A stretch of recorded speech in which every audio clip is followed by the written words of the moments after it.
Good morning, everybody. I'm Alex Valsic, and I've been consulting here at the Nantucket Lightship Basket Museum since January. It's been a wonderful experience with the staff and having the opportunity to make more lightship baskets. I was so excited that I wanted to surprise my wife when she came up for a visit, and I made her actually this basket. And when I presented to her, she said, "Wow, that's lovely, thank you. Do you think you can put a lid on it?" So I thought to myself, what a wonderful thing to research.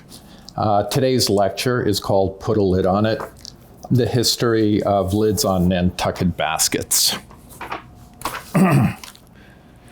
So I'm gonna go into quick little history of baskets. Baskets are like one of the earliest things known. They go back about 26,000 years. It even predates pottery. This is actually a fragment of a basket that was made in Egypt 12,000 years ago, according to carbon dating. And basically, if you look at the pottery came around 20,000 years ago. And you'll see that this is a Jomon, Japanese pottery. It's about 15,000 years old. You can see the striations. So they don't know if it was actually made to look like a basket or was a basket used and the clay was pushed into the basket, thrown into a fire, and the basket burned off, leaving the remnants in the pot. There's no direct evidence that lids were created for baskets, but I'm guessing that basically lids are as old as baskets themselves. You basically want to prevent things from the basket falling out, blown away, or for storage of long-term foodstuffs.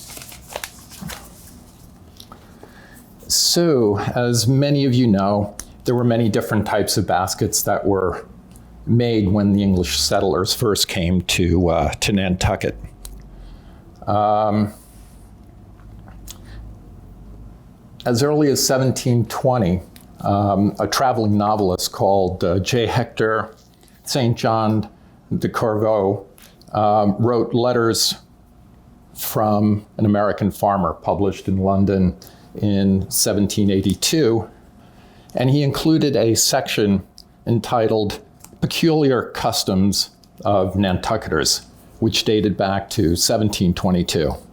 He described a variety of bowls and other implements executed cooperwise with the greatest neatness and elegance in basket form.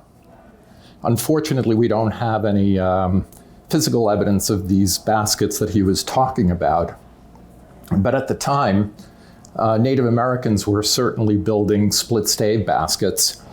There were also shaker-style baskets, and there were also a type of New Hampshire basket.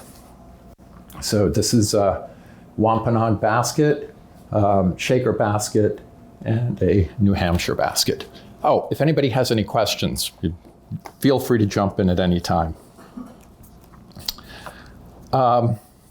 The earliest Nantucket baskets that we have date back to the 1850s and seem to have been primarily made on the South Shoal Lightship. And that's a picture of the South Shoal Lightship in dry dock.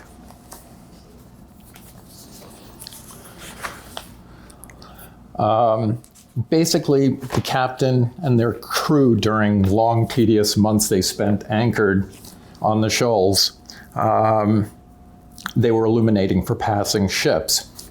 In his letters, James Wood Sr., who served on the South Shoal Lightship from 1866 to 1867, states that most men aboard were making baskets and clothespins at the time. In 1866, Charles B. Reyes of the South Shoal Lightship informed the Inquirer and Mirror that he had completed his 200th rattan basket, having sold 140 of them already. Charles B. Rey was the father of Charles C. Rey and the grandfather of Mitchie Rey, both of whom were recognized Nantucket basket makers. This is a picture of Andrew Sainsbury. He was basically making rattan baskets with his first mate, Thomas James. And this little ad here was printed in the Inky Mirror back in 1878. And you can see that it says that Mrs. Folger was the only agent for selling his baskets. And here's his signature, and that was the price, $1.25 for that basket, which was probably a handsome sum back in 1878.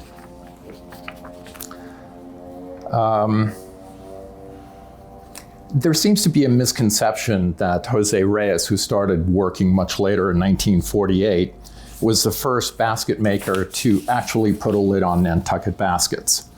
But that's not the case. There are many 19th century baskets with lids. You can see in this picture, some have hinges, others have leather straps, and others have yet drop-on lids. So here are the leather hinges, brass hinge, and just a drop on top. So why would anybody put a lid on it? It's an extra effort, takes a while to make. There should be a good reason.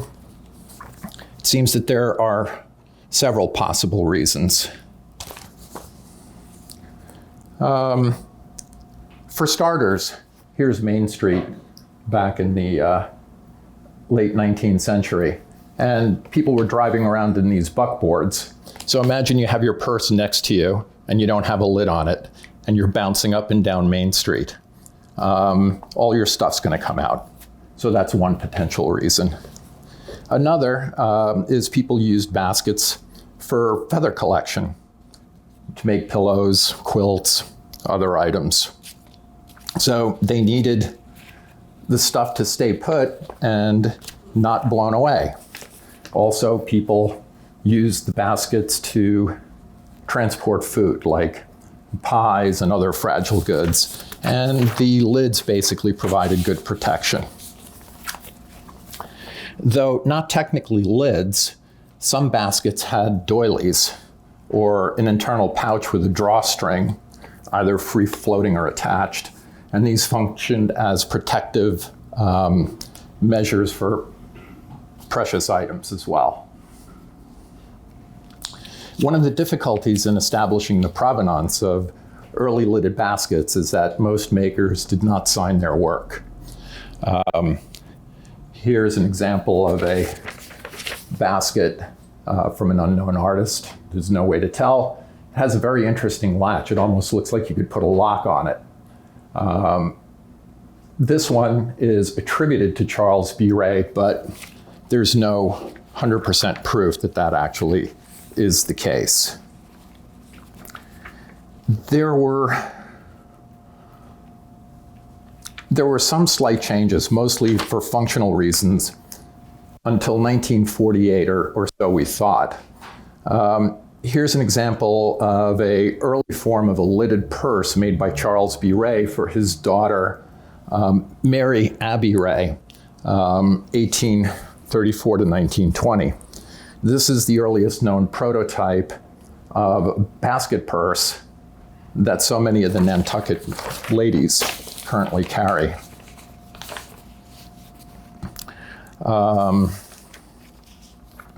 In 1948, a momentous event occurred in Nantucket basket making.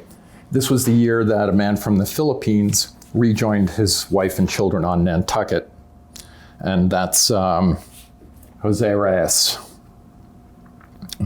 He was originally looking for a job as a school teacher, and it paid about $200 a month. And Jose quickly realized that he couldn't support his family on that salary. At the time, Mitchie Ray, the grandson of Charles B. Ray, he was an older basket maker with no children. Jose had some experience with making baskets in the Philippines. And given his interest, he watched Mitchie Ray and chatted with him many times and saw how these Nantucket baskets were made. So here in Life magazine, there's a picture of Jose in his workshop. And here the Life magazine cover showing a woman holding a reticule-style basket with round reed with a little satchel in there. And then here's a Jose Reyes. Both of these are up front in the exhibit. Shows a similar type of basket, but in a Nantucket style, with a satchel that was made by his wife.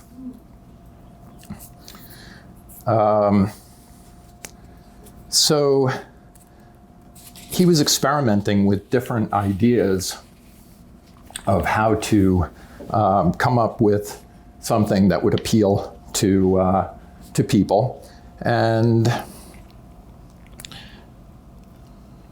basically, because of his relationship with Mitchie Ray, it's possible that Jose had seen many generations of Ray baskets, including the prototype basket that Mitchie's grandfather, Charles B. Ray, made for Mary Abbey Ray, which potentially led to the idea of the friendship basket.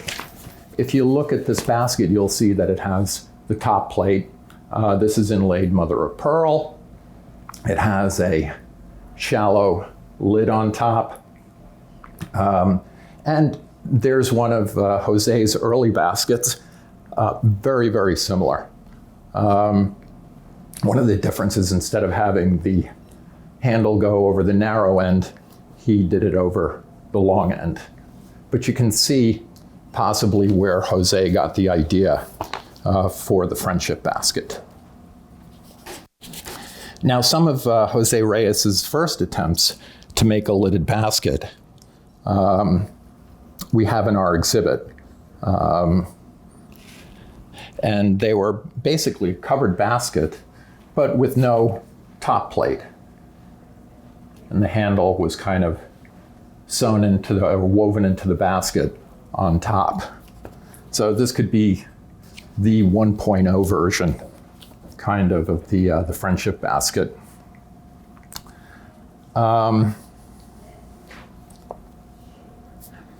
Jose Reyes knew Charlie Sale, a local Nantucket ivory carver and jewelry maker, whose wife recommended that he attach some carved ebony whales to the lid of his baskets. This is also a early Jose Reyes basket, but you could see there's nothing on top. And then this is an example of his baskets with the ebony whale on top. The style immediately caught on to the fact, or to the point that Saks Fifth Avenue started making their own version of it and selling it for $20 in 1966. So here, there's an ad in the New Yorker for a rattan Nantucket bag. There's also in the back of the museum, there's also a picture of a full-page ad from the Times, also showing the purses that they were trying to sell. Well, other makers quickly followed. Sherwin Boyer, Stanley Roop, Steve Gibbs, Paul Whitten, Manny Diaz, Bill Severance, and that's just to name a few. You may have noticed that all of these makers were men. It wasn't until the 70s or 80s that basket making skills were taught to women. But to be fair, Jose Reyes had his entire family, including his granddaughter, assisting him, which allowed him to make so many baskets. So at this point, baskets became much more elaborate. You can see greater detail, more expensive material, design elements, elaborate latching mechanisms, covered handles, feet on the bottom plate, skirts of ivory, different woods and materials like ebony, rosewood, jade, and lapis lazuli. Even gold and semi-precious stones began to be incorporated as basket makers worked to satisfy their customer requests. No two women wanted the same basket. So, in a continual race to sell more baskets, modern basket makers have become even more original in their design, and some got big and others got small.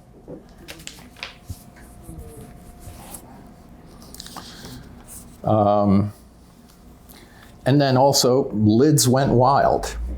Along the way, two lids joined together became a clutch-style purse. So here's just a simple clutch on the right, and here's another clutch with a handle woven into the rim.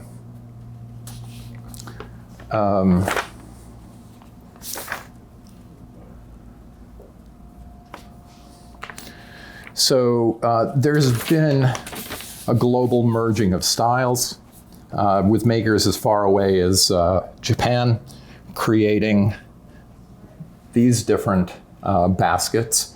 This one in particular has a glass top. This one made of lacquer with a pull-up top that doesn't quite come off. It slides up and down the handle. And then you have the flower tops. And these are all over in that case right over there.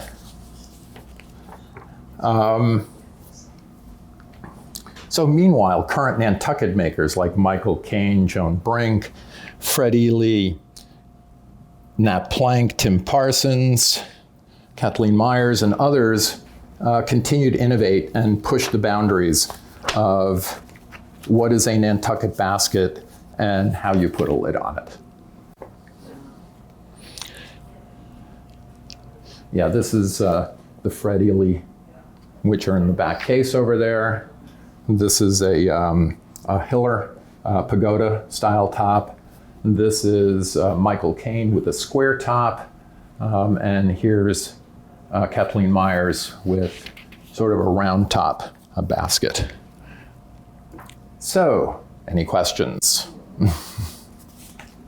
Yes? Well, it refers to all the baskets. If it's not noted there that the ivory was done or the decoration was done by somebody, do we assume that the basket maker that's listed? Sometimes it's the same person.